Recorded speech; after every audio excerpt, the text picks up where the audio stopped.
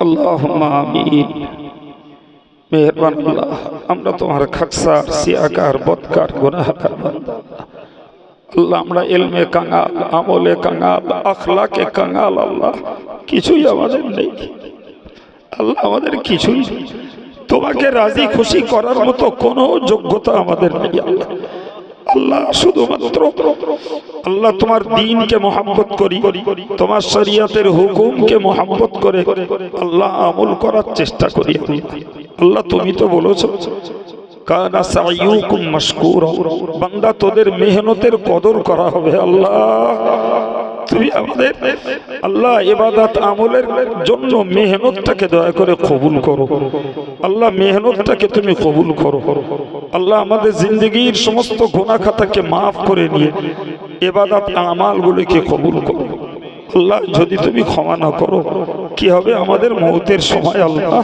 যদি তুমি ক্ষমা না করো আল্লাহ কবরে একাকী জীবনে আমাদের উপায় কি হবে আল্লাহ কি হবে আমাদের হাসরের কঠিন দিবসে আল্লাহ আল্লাহ সেদিন কি হবে আমলনামা যদি বাম হাতে চলে আসে আল্লাহ উপায় কিছুই থাকবে না আল্লাহ পাপের পাল্লা যদি ভারী হয়ে যায় রেহাইয়ের কোন রাস্তা আমাদের নাই আল্লাহ বারিক পুল সিরাত পার হব কেমনে আল্লাহ মাওলা রে আমাদের জীবনের পাপগুলোকে maaf করে দিয়ে আল্লাহ ঈমান সহ মওতটাকে নসিব করাইও আল্লাহ হাসরে দিবরে আরশের ছায়ার নিচে জায়গাটুকু দিও আমলনামা ডান হাতে দান করিও নেকির পাল্লাটাকে ভারী করে দিও আল্লাহ আল্লাহ চোখের পলকে আল্লাহ পুলসিরাতকে তুমি অতিক্রম করিয়ে আমাদের জন্য আমাদের পরিবার পরিজন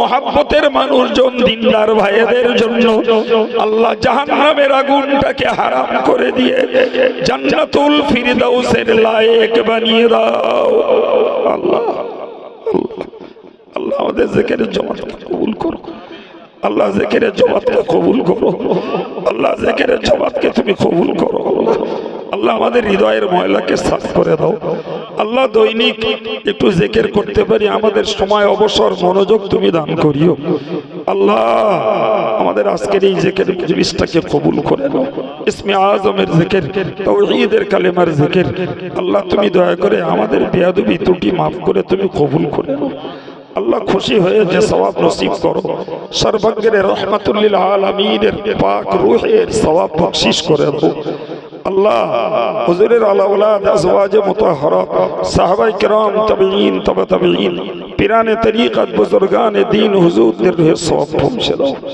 আল্লাহ মক্কা শরীফ মদিনা শরীফ কুফা বাগদাদ বসরা নাজফ দিল্লি সারহান পাঞ্জাব আজমির গুজরাট সারা ভারতে গোটা বাংলার মাটিতে আল্লাহ সারা বিশ্ব জুড়ে যত তোমার মাহবুব বান্দা মাহবুবা বান্দি রয়েছেন আল্লাহ তাদের সকলের সওয়াব পৌঁছে দাও আল্লাহ কদরিয়া চিশতিয়া নকশবন্দিয়া আল্লাহ মুজাদ্দিদিয়া সাহরওয়ার্দিয়া আলিয়া হক সিলসিলায়ে তরিকতের ওলিদের রূহের সওয়াব বখশিশ করো আল্লাহ তাদের রূহানি দোয়া আমাদের মতো হতভাগ্যদের নসিবে দান করো আল্লাহ তোমার মাহবুব যারা আমরা তাদের গোলামের গোলাম আল্লাহ তুমি মেহেরবানি করে আল্লাহ তোমার মাহবুবদের খাতিরে এই গোলামের গোলামদেরকে তুমি কবুল করে নাও আল্লাহ ফুরফুরা শরীফের দাদা হুজুর কিবলা তার আলা ওলাদ খলিফা হুজুরদের রুহে সওয়াব বখশিশ করে দাও। তার খানদানে যারা বিদায় নিয়েছেন সকলের রুহে সওয়াব পৌঁছে দাও। আল্লাহ মাজাবের ইমাম আল্লাহ বসিরাট আল্লামা হুজুর আল্লাহ তার রুহে সওয়াব বখশিশ করে দাও। হুজুর দরগাহপুরি সাহেব হামিদি সাহেব সরসিনা পীর সাহেব কালিয়ানি সুফি সাহেব হাফেজ সাহেব হুজুর কিবলা আল্লাহ আমার আব্বাজি তৎসহ দেশের সমস্ত পীর ওলি বুজুর্গ আলেম ওলামা ইমাম মুয়াজ্জিন হাফেজ সাহেব এক বিন্দু দিনের খেদমত রেখে যারা কবরে চলে গেছেন আল্লাহ তাদের সবার রুহে সওয়াব বখশিশ করে দাও। আল্লাহ সবার রুহে সওয়াব তুমি বখশিশ করে দাও। রব্বুল আলামিন আমাদের প্রত্যেকের আবা আজদাদ পিতরি মাতৃ শ্বশুর শাশুড়ি বংশের যারা কবরে চলে গেছেন আল্লাহ আমাদের এই দোয়াকে তুমি নাজাতের ওসিলা আল্লাহ মরহুম চাচাজি আল্লাহ আলহাজ আব্বাস আলী সাহেব আল্লাহ মাহবুবের রুহে সওয়াব বখশিশ করে দাও। আল্লাহ গোলাম মাওলানা সাহেব হুজুরের রুহে সওয়াব বখশিশ করে দাও। ইয়া আল্লাহ আমাদের প্রত্যেকের মহব্বতের মানুষজন যারা বিদায় নিয়েছেন সকলের রুহে সওয়াব পৌঁছে দাও। খাস করে আল্লাহ আমাদের আব্বা মায়ের নূর কবরগুলো নূরুন আলা নূর বানিয়ে দাও। তঙ্গে গোরকে তুমি খোসাদা করে দাও। আল্লাহ যাদের আওলাদেরা আল্লাহ তোমাকে রহমান বলে ডাকতে শিখেছে আল্লাহ তোমাকে রহিম বলে ডাকতে শিখেছে তোমার গফুর গফফার বলে বিশ্বাস করেছে আল্লাহ তাদেরকে তুমি কোন অংশে আযাবে কাউকে আর গ্রেফতার রেখো না আল্লাহ তাদের কবরগুলো ভাগে জান্নাত বানিয়ে দাও। জান্নাতি খুশবুতে কবরগুলোকে ভরপুর করে দাও আল্লাহ। ইয়া আল্লাহ তোমার দরবারে মিনতি করি আল্লাহ এই মাদ্রাসাকে তুমি কবুল করে নাও। আল্লাহ যারা আজ খেদমত দিয়ে মেহনত দিয়ে শ্রম দিয়ে সময় দিয়ে দান দিয়ে এই প্রতিষ্ঠানটাকে জিন্দা রেখেছেন আল্লাহ সকলের জন্য ইহকালের শান্তি পরকালের নাজাতের জরিয়া বানিয়ে দাও। আল্লাহ যারা পড়াশোনা করছে তাদের জেহেনগুলো কোষাদা করে দাও আল্লাহ বাপ ও মায়ের মুখকে উজ্জ্বল করে দাও আল্লাহ কমিটির খেদমত মেহনত দাতাদের কষ্টোপার্জিত অর্থ অনুদান সবগুলোকে আল্লাহ মেহেরবানি করে আল্লাহ তুমি নাজাতের জরিয়া বানিয়ে দাও আল্লাহ তোমার দরবারে মিনতি করি আল্লাহ। আল্লাহ আগামীকাল জামিয়ার মতো উচ্চ শিক্ষা প্রতিষ্ঠানের হিসাবে সব শুরু আল্লাহ তুমি প্রাকৃতিক দুর্যোগ বিপর্যয় থেকে হেফাজত করে আল্লাহ। আল্লাহ তোমার ইলমে দ্বীনের মারকাজের এই বাৎসরিক উন্নয়নের মাহফিলকে আল্লাহ তুমি তোমার গায়বে হেফাজতে করিয়ে দিও আল্লাহ তোমার গায়বে হেফাজতে তুমি করিয়ে দিও আল্লাহ। আমি অযোগ্য আমি নালায়েক আল্লাহ আমার কোনো শক্তি নেই মাওলা আল্লাহ আমি কেবলমাত্র কাঠের পুতুলের মতো একটু হেললাম মাওলা বাকি যা কিছু করার আল্লাহ তোমার গায়বে সাহায্যে তুমি করিয়ে দিও আল্লাহ। মেহেরবানি করে আল্লাহ আমাদের সকলের নেক মনোবাঞ্ছাকে পূর্ণ করো কঠিন রোগ শোকে তুমি শেফা দাও আল্লাহ। যে মুহূর্তে তোমার কাছে মিনতি করছি আল্লাহ এই মুহূর্তে আমাদের কত প্রিয়জন হয়তো হসপিটালে চিকিৎসাধীন আল্লাহ তুমি তাদের দ্রুত সুস্থতা দান করো হায়াত কিসমতে তুমি বরকত দান করো আল্লাহ হায়াত কিসমতে বরকত দান করো আল্লাহ। অসুস্থ মানুষদেরকে দ্রুত পরিবারের কাছে তুমি ফিরিয়ে দাও আল্লাহ। আমাদের সকলের হালাল রুজি রোজগারে তুমি বরকত দান করো এ আল্লাহ তোমার দরবারে মিনতি করি আল্লাহ। মেহেরবান আমাদের বিবি বাচ্চা আল্লাহ সকলকে সংসারের সঙ্গে ধর্মটাকে নিয়ে বাঁচার তৌফিক দান করো।